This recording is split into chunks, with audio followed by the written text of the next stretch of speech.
Saturday, April the 29th, and I'm finally back out again. Weather permits today, a bit windy last week, so I couldn't get out.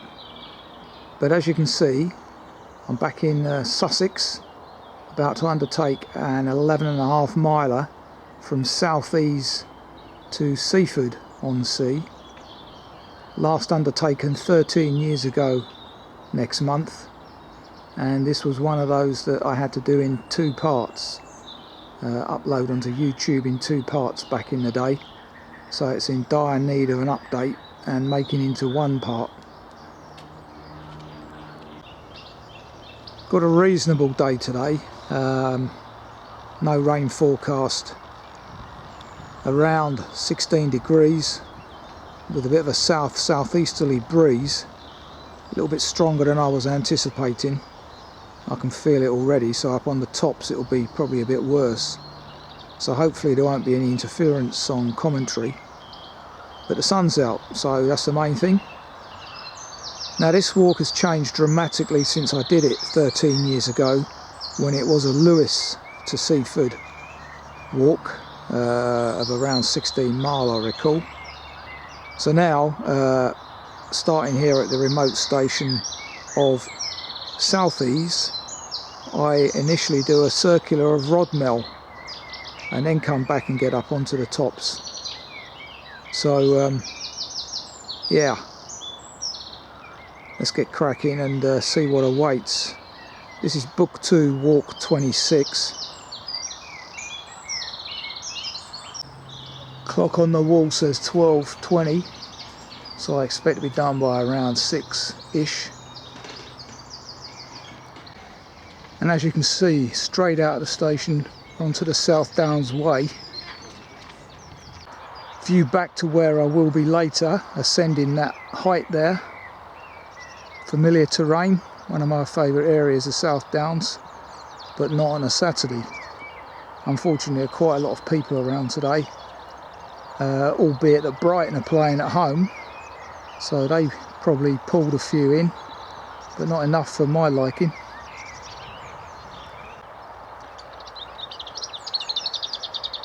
Straight away we're hearing some unusual bird song. Don't know what that is.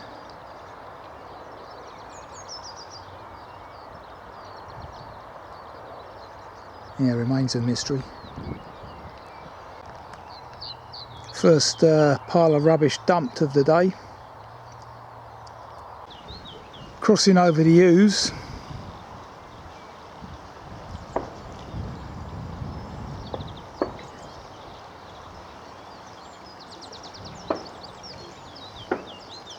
Looks like tide's on its way out. Some shooting going off in the distance there. So I'm going to do the Rodmell round in a clockwise direction actually. And there we have the old white throat there.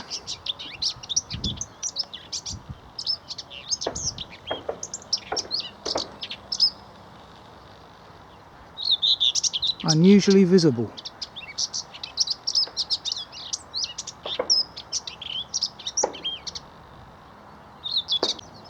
Information panel here about the Southease swing bridge, echoes of an industrial age.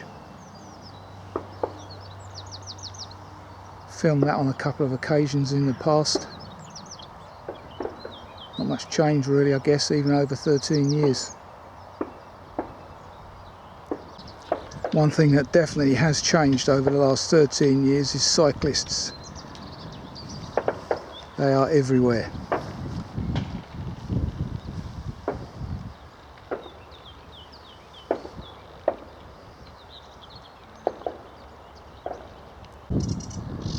And as you'd likely expect, sounds like a reed warbler down there. Could be sedge. But more importantly, I've just heard my first cuckoo of the year in that copse.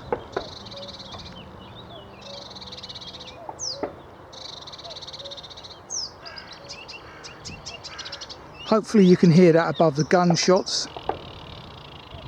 How wonderful. But I think it's one of the first seasons where I've heard the cuckoo after the arrival of a swallow. And I would also add that this has probably been one of the worst years in my 14 years of making these videos for weather interruption. The last 6 months have been horrendous.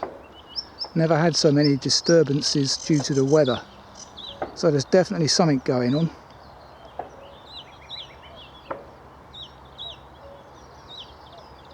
Isn't that lovely?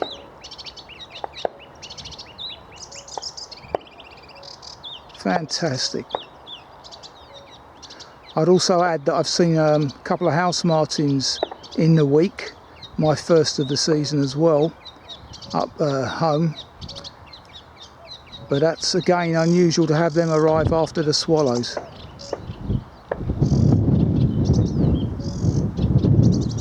So two classic birds here of this kind of terrain. Cuckoo and reed bunting, I do believe. Possibly sedge, I'm not sure.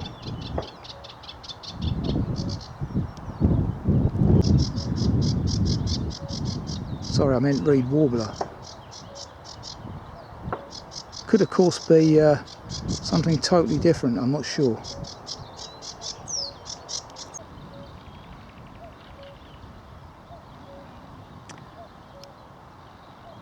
Egret over there.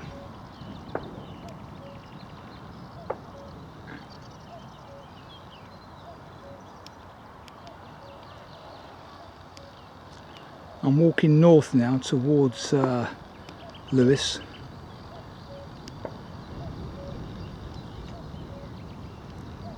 I read an interesting article in the Countryman magazine this week about cowpats and the number of species they support.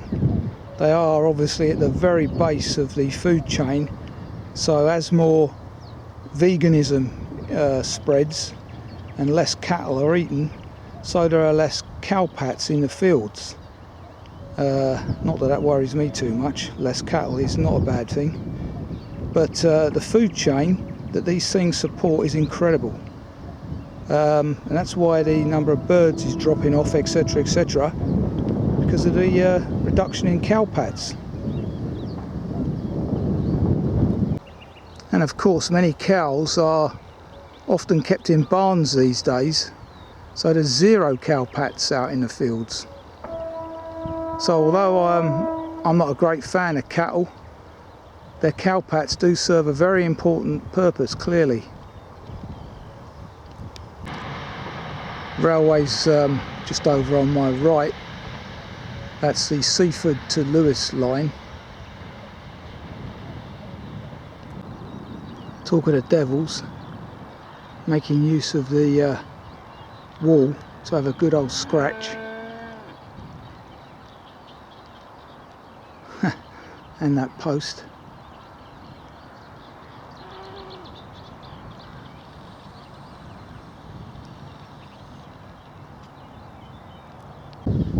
See, a few years ago these cowpats would have been crawling in insects. One cowpat supports, God, hundreds of different forms of life.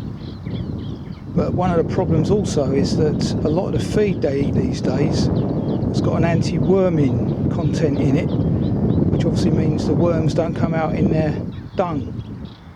So again, one less bit of food for badgers and the like, who turn these over when they're dried a bit and clear out the worms and slugs, etc. underneath. Okay, that's it on cowpats today. At this juncture we do a left following the bridleway into Rodmell, just over 1.25 miles in now. Lucky there on the other side of the ditch.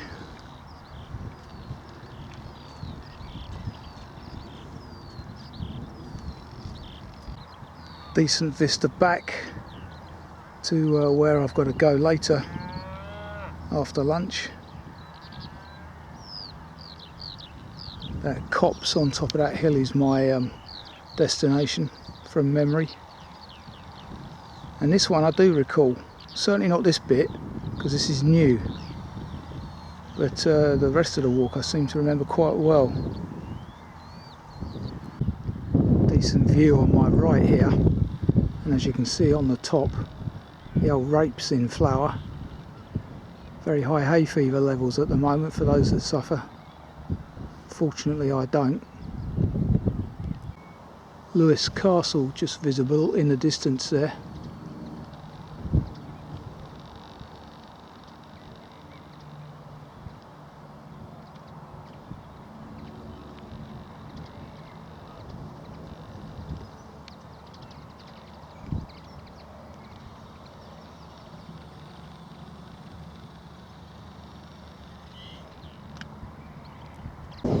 My lunchtime spot there, the church at Rodmell. Early today, but that's the way this walk works. Short morning, or short early section, longer afternoon.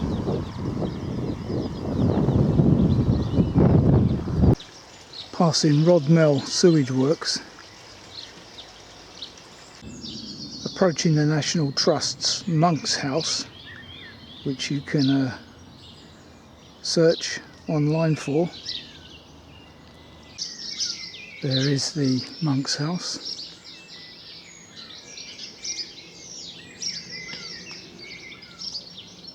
Don't know too much about it myself, but have a little search. I am the resurrection and the life, saith the Lord. He that liveth and believeth in me shall never die. As we enter the church at Rodmell, I believe it's St. Peter's, but I'll soon find out. Indeed it is, and as there's people inside I won't go in just yet. Decent view from the back of the church.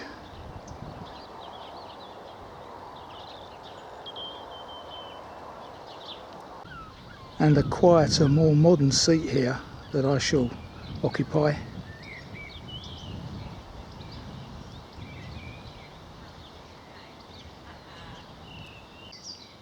Possibly a COVID victim.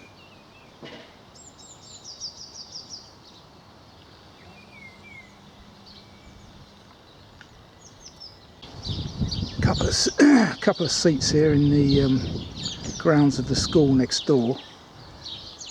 1:45 now, having stopped at 1:15. And as I say, we're only 2¼ miles into the walk at the moment, leaving 9 post-lunch to be done. So unfortunately this is the only church on the walk, so it has to be done this way, and it is, as I say, lunchtime anyway. Quick look inside the church, as there are a number of people milling around, so I'll grab it while it's empty. This is the bell tower at the rear and the organ here.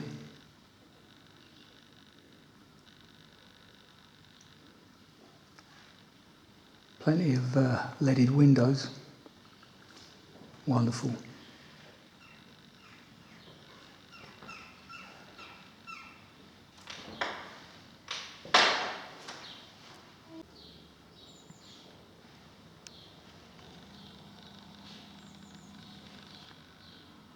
Very appropriate for the area.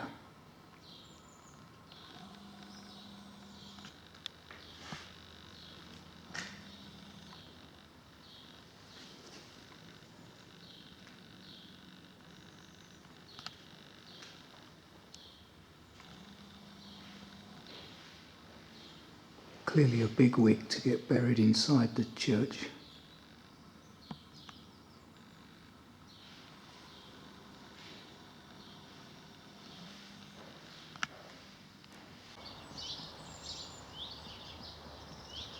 This is the church that's got the old weather vane in, isn't it? I shall zoom in on that weather vane now you've mentioned it. Wonderful. Isn't it? Have you been in the church? Yes. Yeah, because it's... Pleasant enough village, Rodmell. The old rectory. Yeah, lovely flint building next to the village hall, and beyond that a lovely thatch reflecting the local area. Reeds. Abergavenny Arms, the suggested lunchtime stop. Bit of road walking now.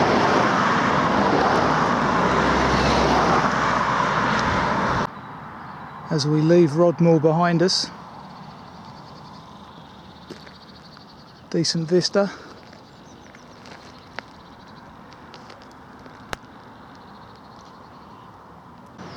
So rather than walking alongside the road, as I've just done along the South Downs Way, there is this permissive footpath to Rodmell, which I missed and would have been far more pleasant. Comes out by Rectory Cottage here. Yeah, if I remember correctly, this is where I had lunch on the previous walk. Southease Church. I think the onward direction is clear enough. Southease village here. It's amazing, a little place like this has got a station. That's how it should be, really. The old branch lines, brilliant. St Peter's here is one of those round towered churches which are more commonly seen in East Anglia. Now look at the date on this spire if we can. As pointed out in the other church.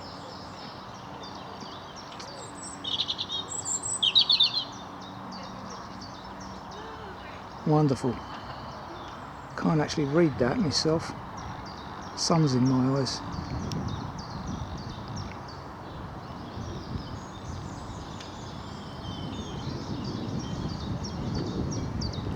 So there's the onward journey.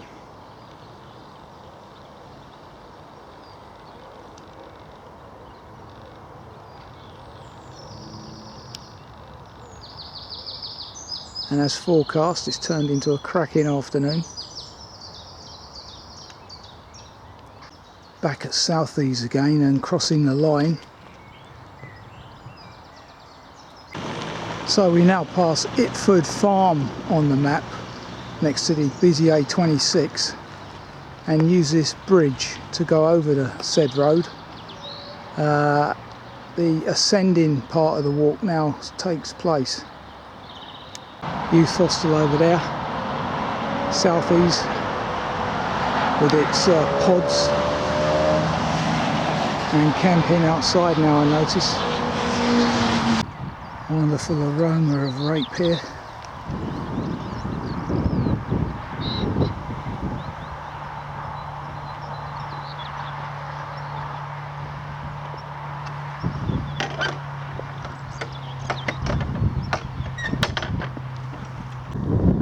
Rodmell Church in the distance there, and the first 4 miles of this morning's walk, or the earlier part of the walk I should say. So we've got about 8 to go over the tops now. Further views back from about halfway up this hill. Could well be Itford Hill if I remember correctly. Soon confirm that because there's a trig point at the top. Glorious. Skylarks everywhere now. Different kind of terrain, different bird life. I think that's New Haven over there on my right as I ascend. And as you can hear, it's still pretty stiff breeze.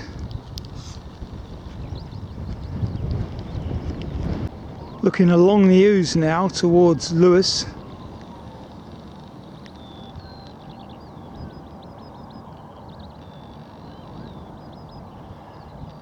And there are some people hang gliding from the opposing hills over there.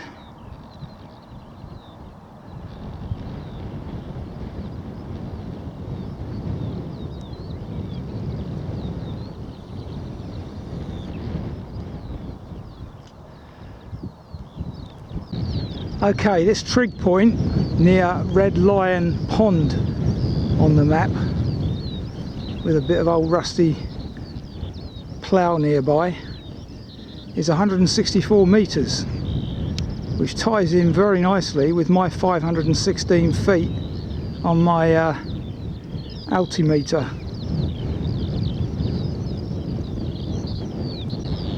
Here is the pond. It's a dew pond, Red Lion Pond. Wonderful views beyond. Skylarks everywhere. Fantastic. Perfect walking weather, save the stiff southeasterly, which I wasn't expecting, because the last time I did this walk it was breezy and interfered with commentary. So let's see what we get today. It's a shame I still haven't got my new handy cam though, to be honest, because that would probably have dealt with this noise, if there is any. Glorious.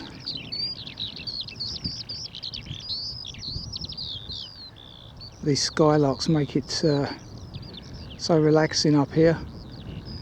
Not too much jet noise in this part of the country either, despite Gatwick not being that far adrift.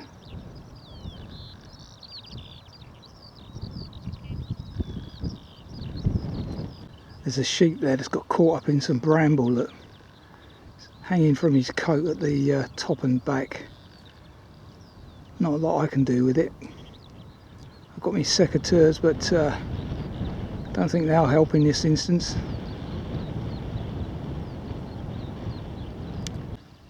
I said I wasn't going to mention cow dung anymore, but the cowslip, apparently, so I was reading in the week, is named after cowslip, they believe, which is associated with cowslips being found near cow dung. And the cowslip is now unfortunately a pretty rare flower because of the lack of cow dung, amongst other things. Can't remember if it's protected or not, but it certainly should not be picked, such as its rarity now. Just don't see it like you used to do as a kid. Well, I don't. Whereas a fair bit up here, obviously, because we're in a national park.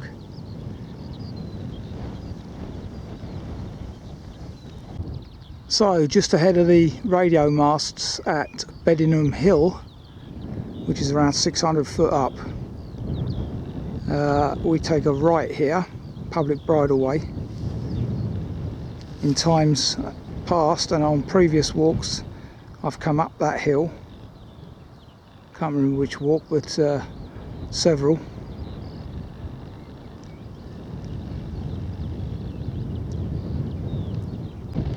And in times past at this point, hence the cattle grid, I have encountered cattle in this field, but there's either nothing or sheep these days, which I'm not complaining about. But as I keep saying about cow dung, sheep dung's not quite the same. This is an amazing video, eh? It's all about dung. But yeah, just stressing the importance of it in the food chain. So, descending now. Buildings of America Farm on the OS map are over there on the left. So there is some irony really in environmentalists wanting to remove cattle from the scene because of the methane they give off, but clearly the cow dung is a significant player in the food chain, and without it everything up the food chain is dropping off. Yeah, man can't meddle, simple as that. You got to laissez-faire. Just got to let things be and let nature take its course. Well, that one looks only days old, just about stand up.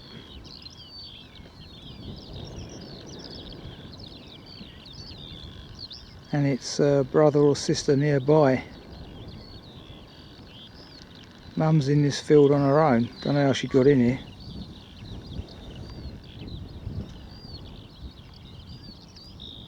See, you can still see the umbilical cord. Amazing. Look at it, still learning to walk. She may have just given birth to it. Amazing.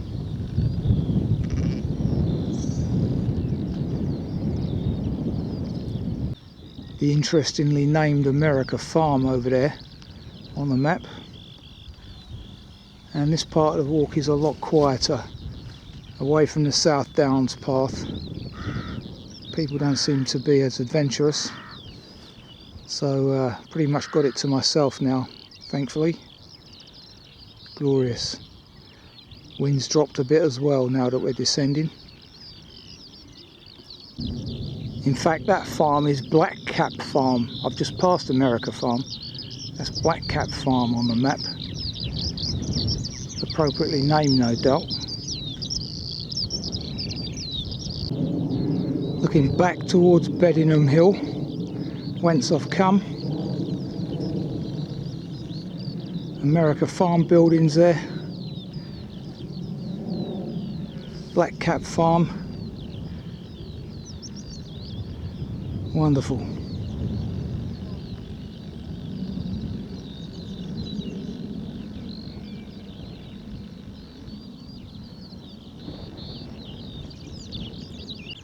Around 400 foot up here, and you can see the amount of cars up there in the distance in the car park.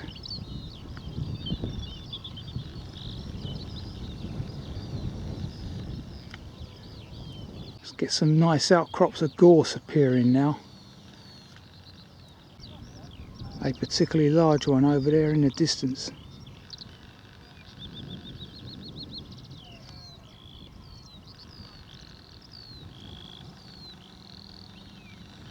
Onward journeys along that tree line, I do recall. See, that looks like a former hedge line to me. Really do need to get some hedgerows back up on these downs, you know. It's the one negative I would make comment wise, because they've obviously been grubbed up for some reason. Likewise over there as well. It's not as though the fields are too small, they're massive. The birds, again, have got nowhere to fly to. Just don't know why they don't get this at the National Park executive level. Get more hedgerows reinstated. They were here once, let's have them back again. Little memorial here to Paul Watts. No relation to David, I presume. Common name actually, the Watts, isn't it? Keep coming across it. Far, far, far, far, far, far, far, far.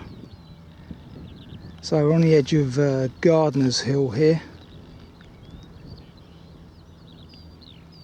So here's a perfect example. Putting a new fence here. You know, that could have been a hedge. All of this land was once upon a time covered in trees. Very little remains now, which is fair enough. We need the food because all the agricultural land has got UV panels on it. But we could have a few more hedgerows reinstated for sure. You can see where they've been grubbed up.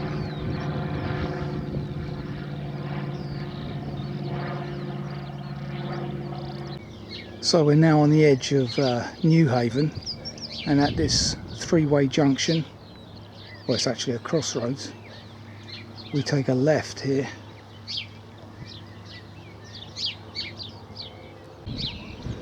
Views over Newhaven here on my right.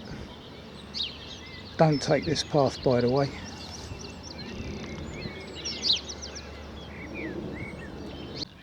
Views back whence I've come. I'm only about 215 foot up here.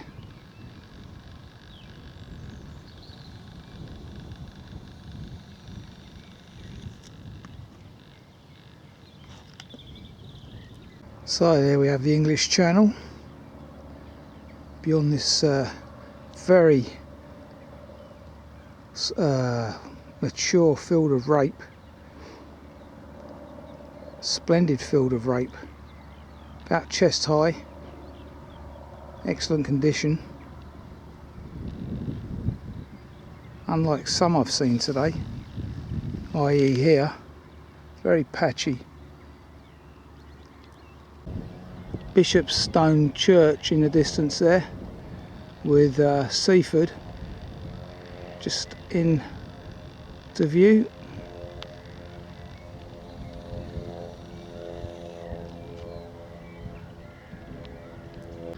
First herd of cattle of the day on my path as well.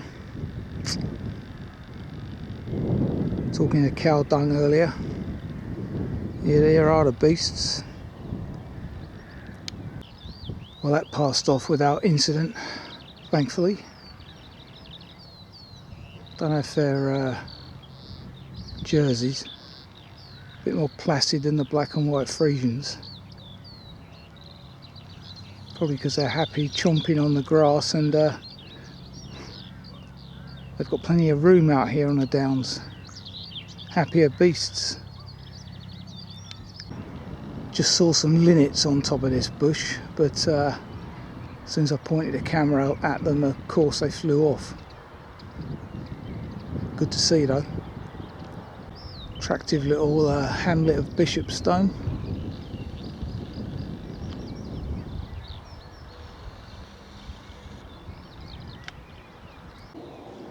So I now know that to be St Andrew's Church, Bishopstone.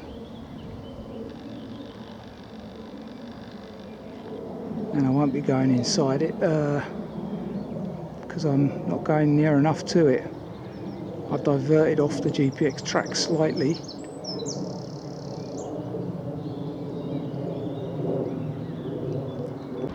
The official path per the GPX track is over there. Done it a couple of times previously, but I'm following the quiet country lane from Bishopstone to join a path near the end of it that will also get me into Newhaven. Got a load of Spanish interlopers here because we're near some houses. Someone's probably chucked a couple into the verge, and look at them, they're taking off. Invasive species. Yeah, so come off that quiet country lane, take this turning on the left, which hopefully takes me under the road, I'm not sure, and into Seaford. I think I mistakenly said Newhaven earlier. And then you actually cross that busy road. The GPX track is over by those houses, but this way brings you across this meadow. Railway line ahead of me there. As you can see.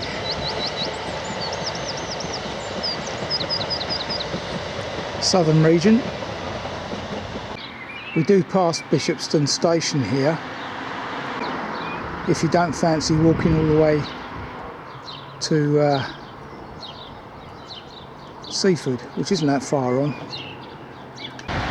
So as you can see, we're now on a section of the England coast path, which obviously has appeared since I was last here 13 years ago. Sussex Ouse Valley Way and Vanguard Way as well, which were here. There's some property behind these signs. Yeah, that wasn't there when I last came either. Pretty blowy down here, as it was last time.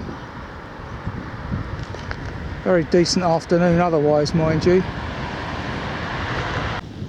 And it is for sale if anyone's interested in buying the property known as the Buckle.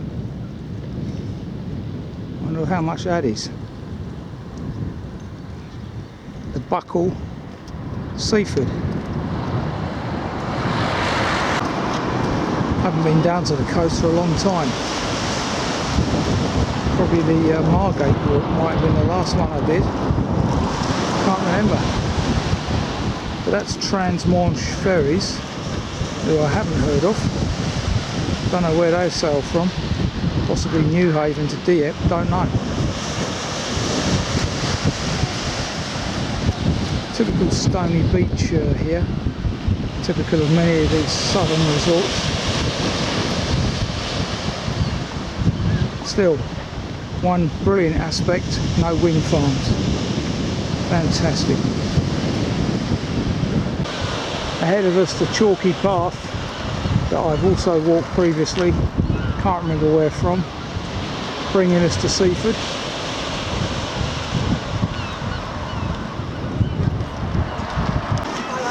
Passing the Salts recreation ground.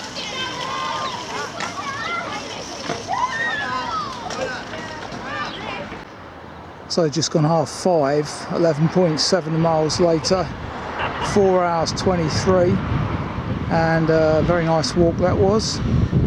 Some of it obviously I've done before, but the Rodmell variant I hadn't. Well, I've been to Rodmell before, but I hadn't done that variation. So I personally think that makes the walk better, because the walk out of Lewes to Southease is a bit dodgy in places, to be honest with you. A bit industrialised initially, quite rough. So whoever changed it to do the Rodmell circular first realised that that's more of a country walk. So yeah, good idea. So you've got a bit of variety as well doing it that way. Obviously the lowlands and the water meadows around the Ouse, and then up onto the heights of the downs, and then finally you get a bit of a coastal section. So decent outing on the South Downs, bringing back old memories. That one being 13 years ago, incredible. But hey ho. And I hear Brighton and Hove Albion had a good afternoon as well. So hopefully I will avoid their supporters at Brighton, which is where I'm now headed, because it's a direct train then all the way back to North Hertfordshire. And this represents at 2.5 hours the very outer limits of a day walk really. So it's just about doable in the summer months. So that's Book 2, Walk 26, completed once again. Till the next time.